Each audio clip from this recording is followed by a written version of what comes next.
नमस्कार सभी को। मैं आपका NABH गाइड आज आपके लिए लेकर आया हूं एक और अत्यंत महत्वपूर्ण विषय, care of vulnerable patients. Hospital का कर्तव्य केवल उपचार देना नहीं है, बल्कि सुरक्षा, गरिमा और सम्मान सुनिश्चित करना भी है। NABH स्टैंडर्ड स्पष्ट रूप से अपेक्षा करते हैं कि वल्नरेबल पेशेंट्स की पहचान की जाए, उनके लिए विशेष सुरक्षा उपाय लागू हों, अब्यूज, नेग्लेक्ट और हार्म से संरक्षण सुनिश्चित हो, कंसेंट और डिसीजन मेकिंग उचित तरीके से किया जाए। आज हम इस पूरे विषय को सिस्टम बेस्ड अप्रोच से समझेंगे। Definition of vulnerable patient. Vulnerable patient वो है जो स्वयं की सुरक्षा नहीं कर सकता, अपनी देखभाल के निर्णय पूर्ण रूप से नहीं ले सकता, शारीरिक, मानसिक या सामाजिक कारणों से जोखिम में है। Who are vulnerable patients? Vulnerable patients में शामिल हो सकते हैं एल्डरली, विशेषकर 65+ आयु, paediatric patients, mentally challenged, psychiatric patients, physically disabled, unconscious, sedated patients, ICU patients, economically, socially dependent patients, victims of abuse, cognitively impaired, dementia, delirium. Vulnerability केवल उम्र से नहीं है। ICU का sedated patient temporarily vulnerable है। Dementia patient cognitively vulnerable है। Elderly patient fall risk के कारण vulnerable है। Vulnerability static नहीं, dynamic है। Why special care is required? Vulnerable patients में उच्च जोखिम होता है। Falls, medication errors, abuse, neglect, pressure injuries, consent related ethical issues, communication gaps, इनके अधिकारों की रक्षा हॉस्पिटल की नैतिक और कानूनी जिम्मेदारी है। Identification of vulnerable patients. किसी भी वल्नरेबल पेशेंट की सुरक्षा की शुरुआत पहचान, आइडेंटिफिकेशन से होती है। यदि वल्नरेबिलिटी पहचान में नहीं आए तो रिस्क प्रिवेंशन संभव नहीं है। इसलिए आइडेंटिफिकेशन एक फॉर्मल, स्ट्रक्चर्ड और डॉक्यूमेंटेड प्रोसेस होना चाहिए, सिर्फ ऑब्जर्वेशन नहीं। When should identification be done? Admission के समय, transfer between departments, condition change होने पर, post surgery, ICU admission, mental status change. Identification one time process नहीं, डायनामिक प्रोसेस है। Fall risk assessment. सबसे पहले फॉल रिस्क असेसमेंट की बात करते हैं। Hospital falls avoidable adverse events है, लेकिन केवल तभी अवॉइडेबल है जब रिस्क पहचाना गया हो।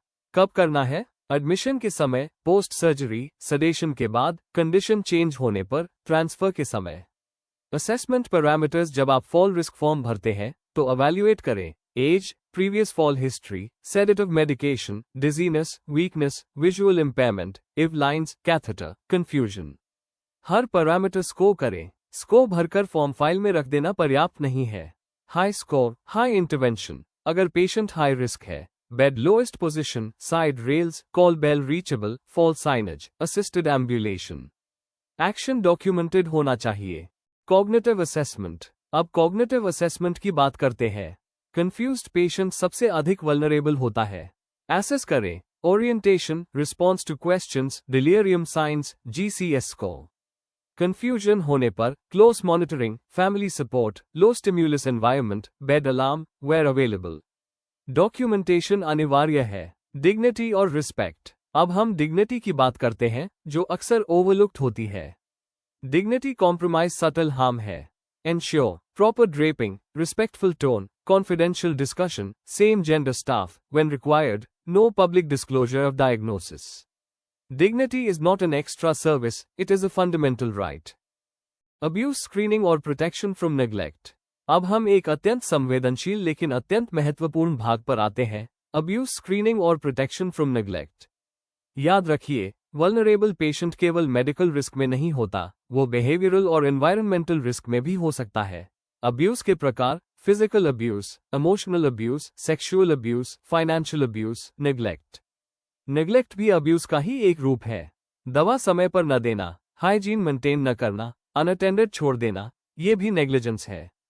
ध्यान रखें, unexplained injuries, frequent fear, caregiver का dominating behaviour, poor hygiene, withdrawal behaviour. यदि आपको स्लाइटेस्ट सस्पिशन भी हो, इग्नोर मत कीजिए।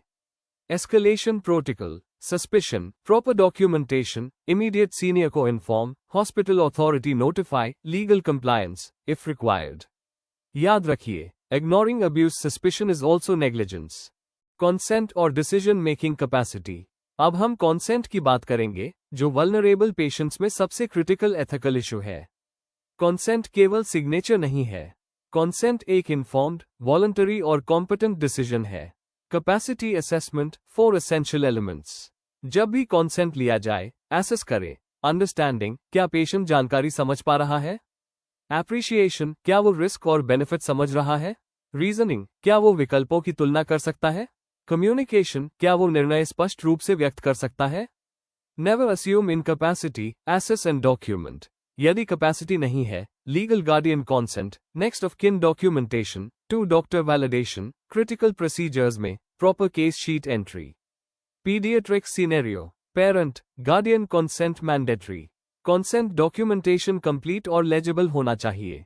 Medication safety in vulnerable patients. Vulnerable patients medication errors के लिए अधिक प्रोन होते हैं। High risk groups, paediatric weight based dose, elderly renal decline, polypharmacy, ICU sedated patients.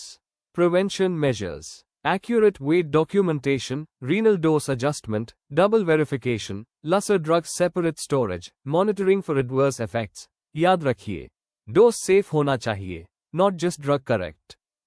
Continuous monitoring, vulnerability static नहीं, डायनामिक है। रीअसेसमेंट करें, post surgery, mental status change, new medication started, ICU transfer, fall incident. Care of vulnerable patients sympathy based care नहीं है। ये structured, documented और monitored system है। Before every shift, ask yourself, have I identified vulnerability? Have I assessed risk properly? Have I ensured dignity? Have I documented clearly? Remember these 5 words: identify, document, protect, monitor, review. यही vulnerable care की रीढ़ है। Hospital की quality इस बात से मापी जाती है कि वो अपने सबसे कमजोर मरीजों की कितनी सुरक्षा करता है। यदि आपको यह वीडियो उपयोगी लगा हो तो लाइक करें, शेयर करें और सब्सक्राइब करें।